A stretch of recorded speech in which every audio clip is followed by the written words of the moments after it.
च्यवन ऋषि से प्रेरणा लेकर दैत्यराज और विष्णु भक्त प्रहलाद नैमिषारण्य में भ्रमण करने के लिए आए। वहां जब घूम रहे थे तो उन्होंने एक अद्भुत नजारा देखा। उन्होंने देखा कि शाल वृक्ष के नीचे दो तपस्वी तपस्या कर रहे हैं। वो मुनिवेशधारी तपस्वी जटाजूट बांधे हुए थे, लेकिन जिन वृक्षों के नीचे वो तपस्या कर रहे थे वो वृक्ष पूरे बाणों से आच्छादित थे और बड़े बड़े महान धनुष और तुनीर वहां पर रखे थे। तो वो देख के बड़े आश्चर्यचकित हुए, हैरान हो गए। उन्होंने उन मुनियों से कहा कि आप ये क्या कार्य कर रहे हैं? आप एक तरफ तो जटाजूट का भार अपने सिर पर धारण किए हुए हैं, दूसरी तरफ आप ये अस्त्र शस्त्र दिखा रहे हैं।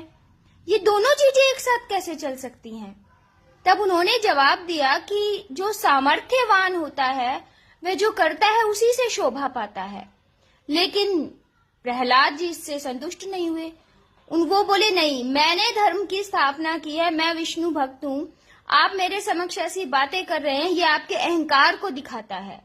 उन्होंने कहा, समझाया, मुनियों ने बहुत कोशिश की, लेकिन वो नहीं माने, वो क्रोधित हो गए और उन्होंने कहा कि मैं तुम दोनों को युद्ध में परास्त करूंगा।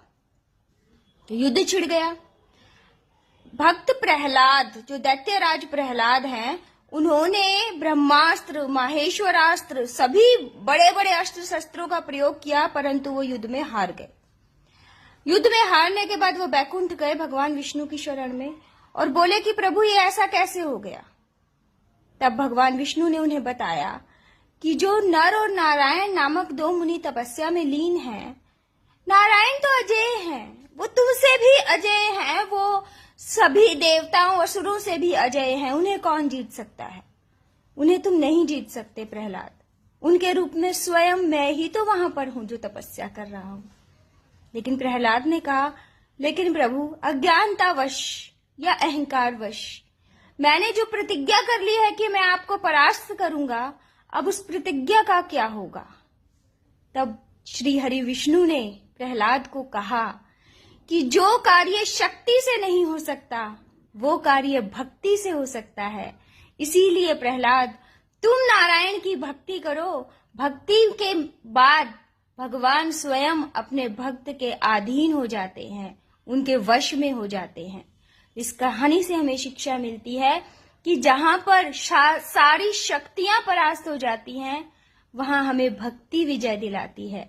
इसलिए अपनी आस्था, अपनी श्रद्धा और अपनी भक्ति पर सदा विश्वास रखें। जय श्री कृष्ण।